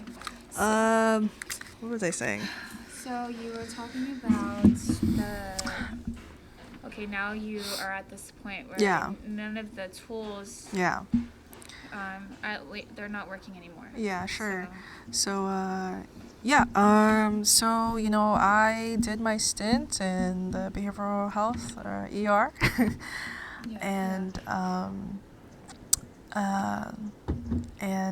They had to route me a safety plan, and I actually ended up staying with one of my best friends. Her name is Bree, and unfortunately she's no longer with us, but she really helped me a lot. I met her on my last ship too, and she housed me and for a little while and stayed with me. And I owe, in my personal opinion, I owe my life to her, even though she's not with us anymore. So she's always been a very good friend to me. So, and then I started, that kind of propelled me into a recovery path. I'm on what we call a med board in the Navy, in the military. So they're basically, for those who are not familiar, it's basically seeing if you're fit or unfit to stay in the military in the capacity that you're in, right? But you request it. Do you request it? No, I believe you have to be referred to it. Oh, okay. So I was referred to it after doing, like, an IOP, which is an intensive outpatient program. That's a group. So I did that for like 10 weeks. And on this path of recovery, we're here where we are today. Yeah. So we're, we're still waiting on that med board. There's a little hiccup here and there, and it's quite, that in itself, that process is very mentally and emotionally and physically exhausting. You wonder if you're a person who wants to stay in your career. Are they going to think I'm okay? If you're a person that are like, I can't do my job anymore, are they going to see me unfit? Am I going to get supported? And all the bags that come with that, right? As being a person who's transitioning. But in a sense, you are put in a state of limbo. And for me, I find it quite difficult because, what did we say earlier? I spend a lot of my life trying to be useful. Yeah. My career is spent on being useful. So when you're suddenly not useful anymore, what happens to Yeah. It's how like do you deal with what do you do solitary. with that? What do you do with that? And in my way, I try to be as useful as possible by, I've had to digest that I can't be useful without helping myself first, which is it's like such a foreign concept to me. And when we're talking about being useful, you're saying physically being useful? Yeah, like literally sometimes being useful to me doesn't have to be in a physical, it doesn't have to be in a tangible sense. It's that I have to be doing something in the benefit of other people, right? Or other things, or mission, concepts, whatever. And I feel like my career choice at the time really did that for me. I was doing that for me. But it wasn't enough anymore. But it wasn't enough anymore. It just wasn't that vehicle, I guess. It more or less was like you're benefiting others or other, organizations, whatever, at the expense of yourself. Yeah. You're just getting crushed the entire time, mentally, emotionally, physically, whatever. So it's not, what's like the... You can't sustain it. Yeah. It's literally... not sustainable when it's just, when it's sucking the soul out of you. Yeah, literally when it's sucking the soul out of you. Yeah, sucking the life out of you. And a lot of veterans, active duty people, Oh, first by the way, responders. the neighbor's dog is coming in. Oh, Hugo, come here. Come. Now. Come. Hugo, come. Sorry. Just in Sit. case, I don't know. Sit. Yeah. Sit down. Sit down. Sheesh. No vest, and you're like, wow, let's do it. Yeah, so, sorry, what was I saying? Probably edit that. We were talking about, Oh, yeah, so, at all, military, first responders, they all will get emotionally, physically, mentally drained. That's the nature of the job. Yeah. You will get, absolutely. It is at the expense of yourself.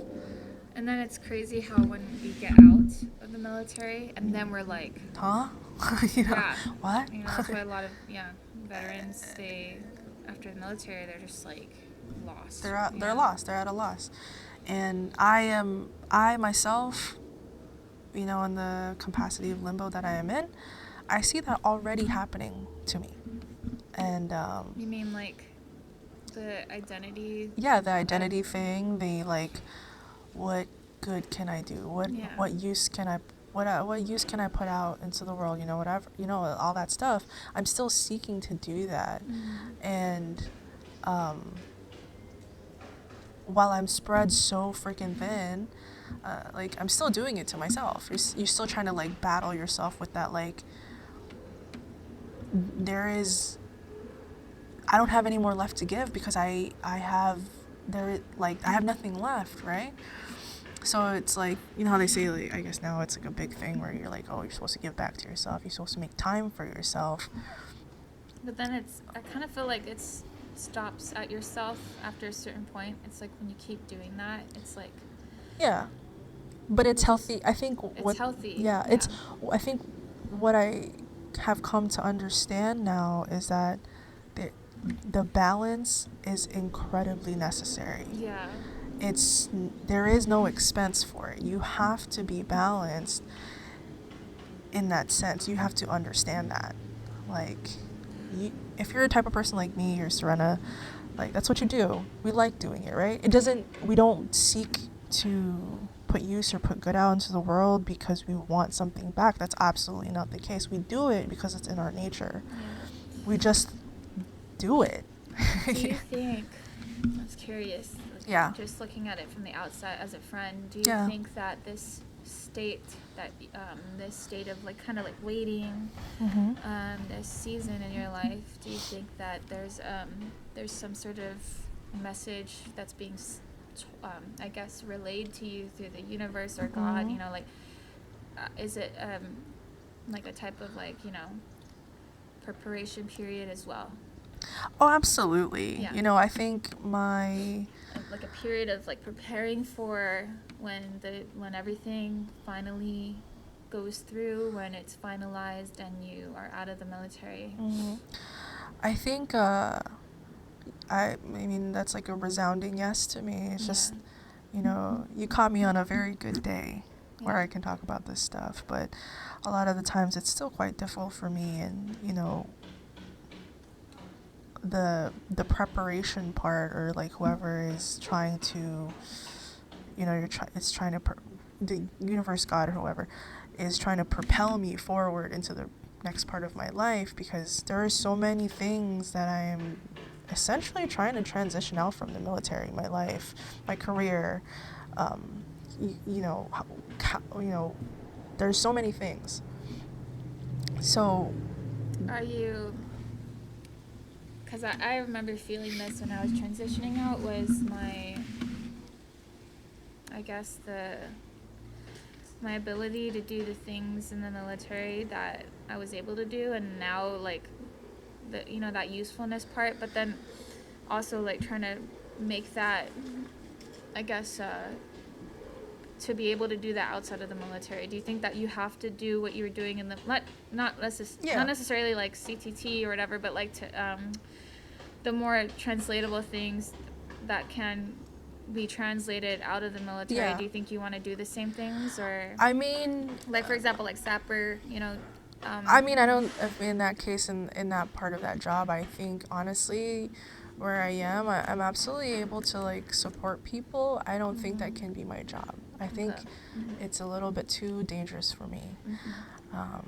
But the capacity of all the responsibilities that come with being an active duty member, sure, yeah, absolutely. I think all of those things are translated. Being a leader, being a coach, being a, you know, being a technician, whatever it may be. I think those aren't qualities that I've picked up just to do it in a job, in a uniform, you know, or in my uniform. That's literally something I could just do to anybody, like, or with anybody, for anybody. So while I think like, I don't think I could, you know, I think my interests lean towards something else apart from yours, because you know you're doing dude, you're doing amazing. You're doing so much. It's so awesome. It's so awesome to watch. It's overwhelming. It's absolutely overwhelming, but we do like to spread ourselves very thin. So it makes us useful. Yeah, it just makes us useful. But you know, you're giving good to the world, and that's, you know, that's the best thing. But I mean, yeah, I think I can keep still doing this stuff. I can keep spreading that message, and I can keep like encouraging people. Okay, wait. Yeah. What would you say? What is the message then? What is, at this point, it doesn't have to be your overall like life's message, but at this point, what do you think is the purpose or the message that in this season in your life, what is the message for yourself, or even like that you want to share with others? I think, I mean, you know, maybe for me personally, I think the message here is, dude, you matter. You're important. Yeah. Like, 95% of the time, and I can be quite frankly honest, I'm still working on this stuff. 95% of the time, I don't feel important at all to anybody.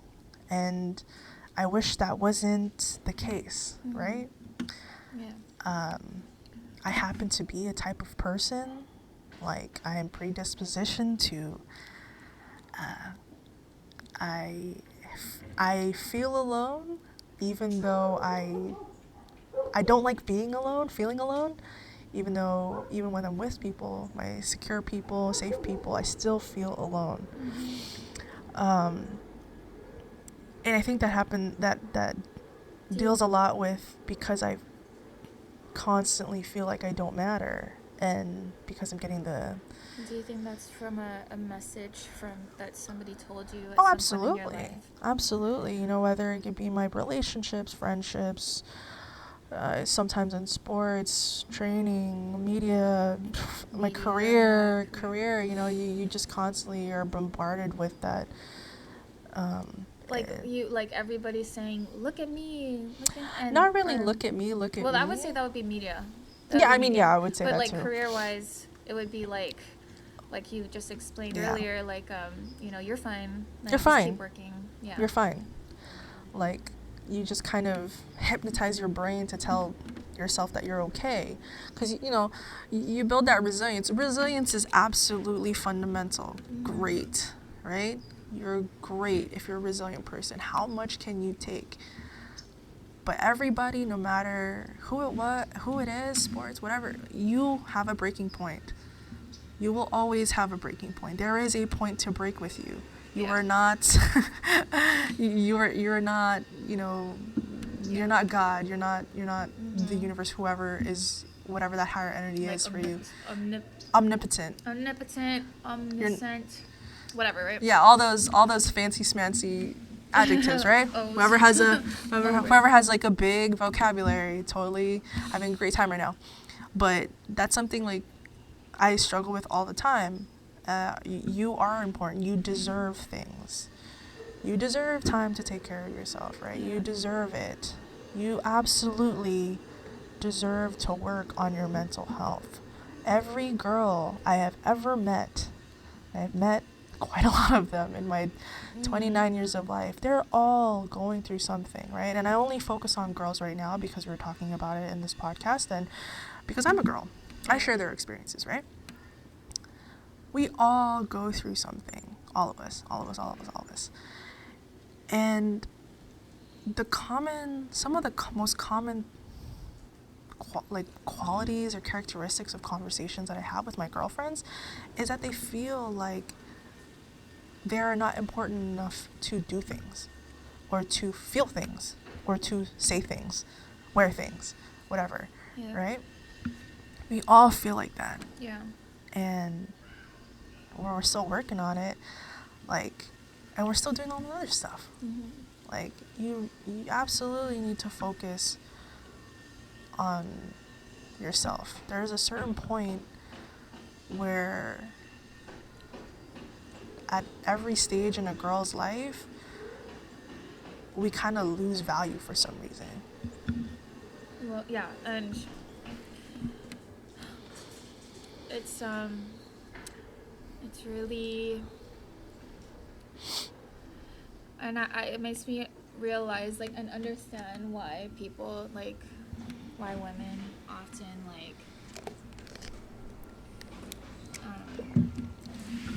they either kind of, step into that, I guess, transcending, phase or whatever, or they kind of go deeper into a toxic realm. Absolutely. And I am a victim of that. And me too. Yeah. For sure. Yeah. Yeah. The world tells you you're not important, and then, or you can't do things, right? From the absolute the moment that you can think, like a girl, they're already bombarded with that stuff. Yeah. Like, you can't do things. You have to be a certain way. You have to do these for people. You have to be soft, whatever, blah, blah, blah. You have to do all these things where you can't do these things. Yeah, it's definitely just, you know, for me, is that you're important, you matter. And I know it's like a thing that everybody tries to talk about right now these days. But for me, I don't know what that's like when it's something so foreign to you. It's still quite a concept to me. Yeah. So we're working on it for sure. That is something, even though I know like a lot of other podcasts or whoever, maybe your favorite podcast talks about it constantly. I think that it is absolutely important for girls to, you know, women in general, even like girls and women, to hear it, like, no matter how, like, from who, no matter how many times, like, it needs to be constantly repeated because we're constantly told we're not. Yeah. So we try to make the playing field a little bit even here. Yeah.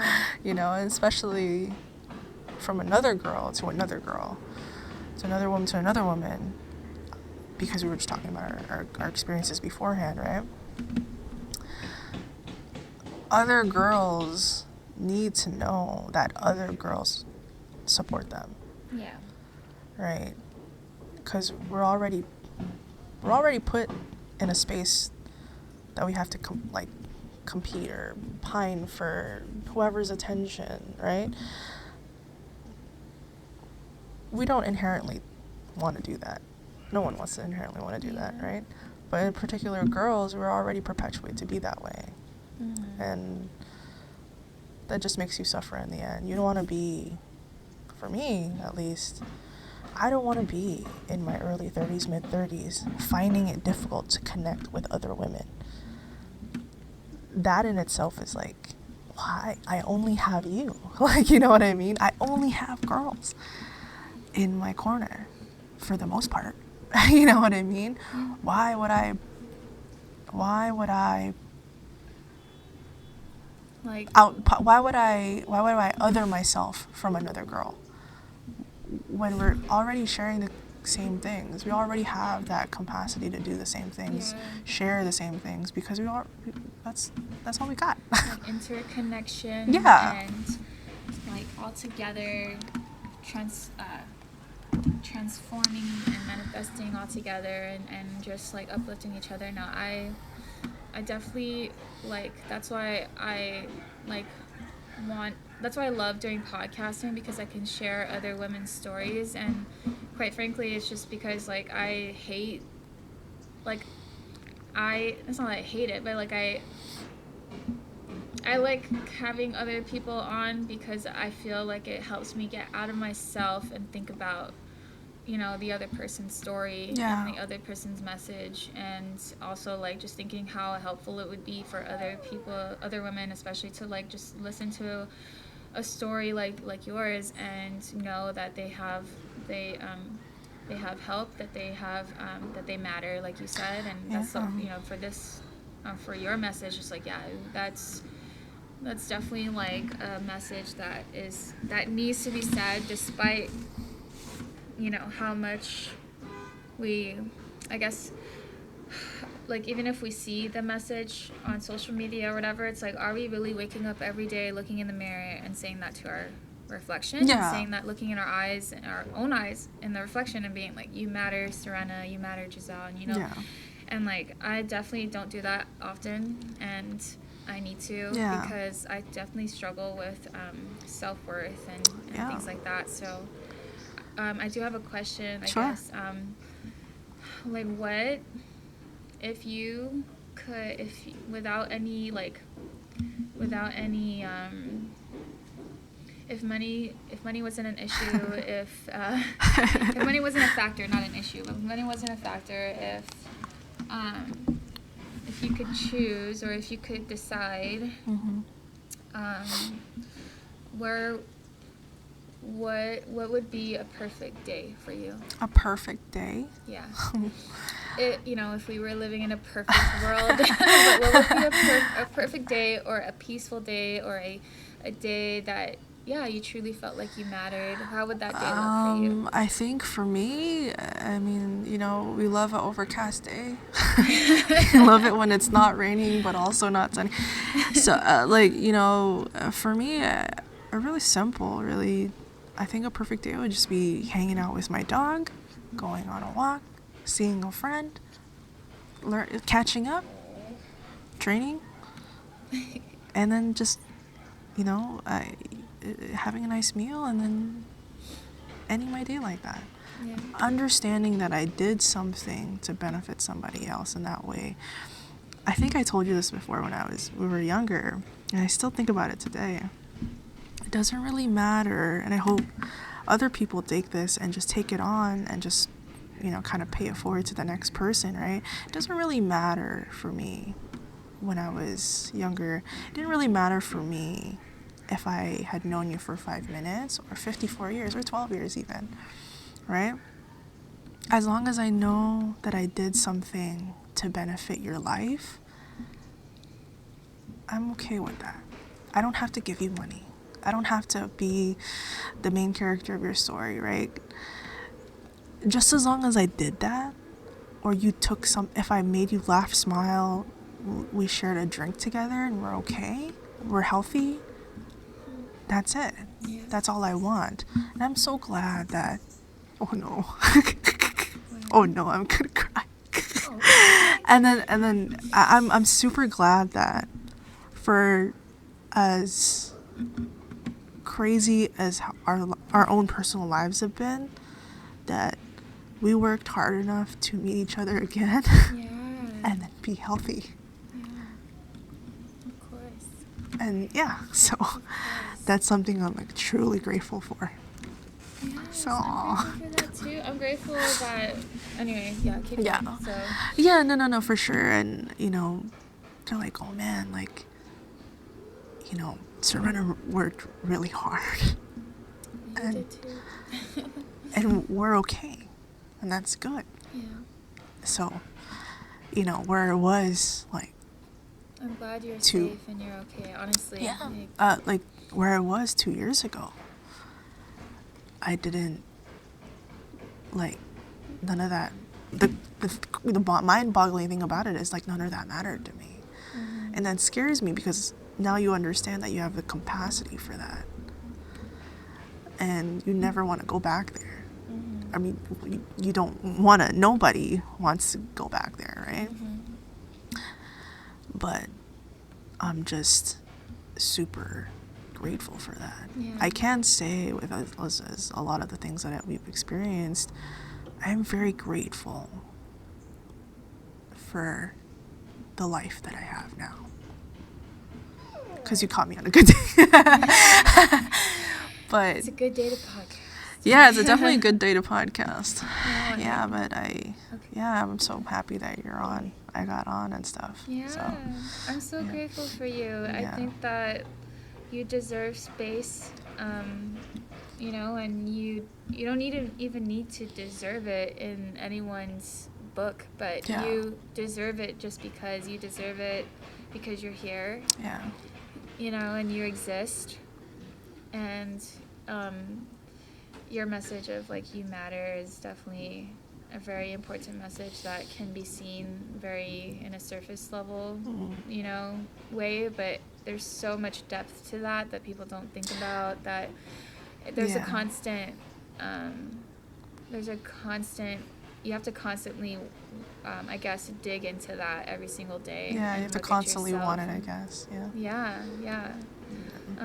Well, we've been here for about almost 2 hours. So I'm sorry. It took us like 30 minutes just to set up because my fault. I hope I didn't run too long. Yeah. Well, the average podcast nowadays runs for like 4 hours, like on Joe Rogan's podcast. But I don't know. I don't know. I've seen his podcast. Some of them are like 3 hours. Oh yeah. Conversations, but what a world we live in. I know.